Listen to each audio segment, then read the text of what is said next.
tail end of the season, and as you know it, a couple of merry-go-rounds will happen. You have the players merry-go-rounding, also have the managers as well, because a lot of things will be looking to either rebuild, or some of them will look to start afresh.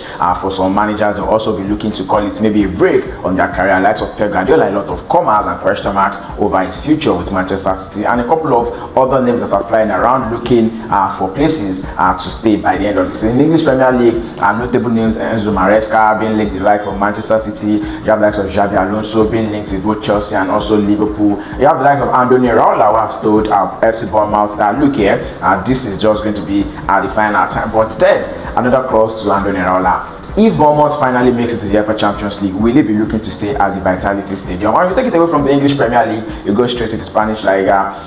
Plenty of thoughts concerning Jose Mourinho making that sensational return to Santiago Bernabeu. Plenty of, even the club president Florentino Perez has now called for a bid to do a re-election out of the blue. Real Madrid, Jose Mourinho, Florentino Perez.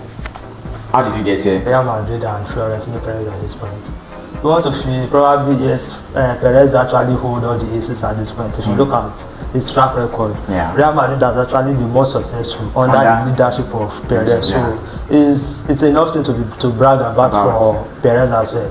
But with the situation of things at Real Madrid this season, there were issue of fights within the dressing room, information being leaked out of the dressing room. So a whole lot has been going on with Real Madrid, and on the pitch of play as well, results actually haven't been going their way as well.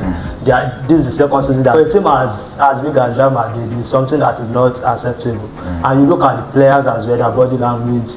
There's a division in that team as well. Some are pro Mbappe, some are pro Vinicius as well. So a whole lot has been happening. And for looking for the solution, it needs to start from the manager. And like I've always maintained, Real Madrid have actually lost out on one of the brightest coach of the next generation, Xabi Alonso. Certain Xabi Alonso was totally a wrong decision for me at that point. And Alonso came out to tell Perez at that point that you can't be giving players so much power at that point as well. And you could understand that. It wasn't about tactical play from Xabi Alonso, no. It's about managing the egos of this player as well. And it's either you support the player or you stick to your guns as well. And we all know Xabi Alonso actually stick to his guns, even if it cost him his job at that point. And Alonso is gone. Arbeloa came in. It wasn't what Alonso was actually fighting is now actually coming out into the public at this point. So Valentino is actually trying to see fit, looking for solution. And for a dressing room as big as Real Madrid, you also need a big manager at this point. I mean, you can see the fans even carry play card and say, blame Florentino Perez. Blame Florentino at this point. And if you are looking for a manager to at least take control, salvage anything, take control of that, so many people in that Real Madrid dressing room, you can't look past Jose Mourinho at this point because there are no many managers out there.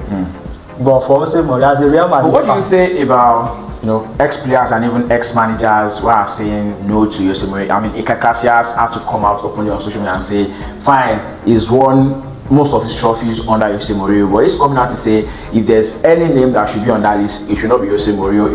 For Iker Casillas, I could understand there's a grudge between Iker Casillas and Jose Mourinho. His first coming as Real Madrid first, he stripped him of that captaincy and actually bench him for Diego Lopez at that point in time. He was selected for some part. Iker Casillas was actually keeping the Champions League, while Diego Lopez was keeping the league matches as well. So you can understand those rancor, those bitterness in Iker Casillas. And for a legend as big as Iker Casillas, if he's coming out to speak in mind that he doesn't want to say he's a legend of the club, he has every right. But the thing is not a place to take that decision.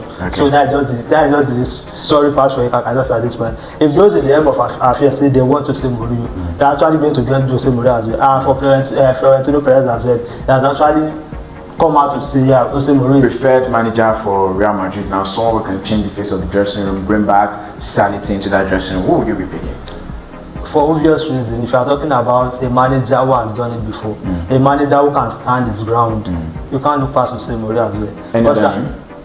I don't think there's any other name at this point out there.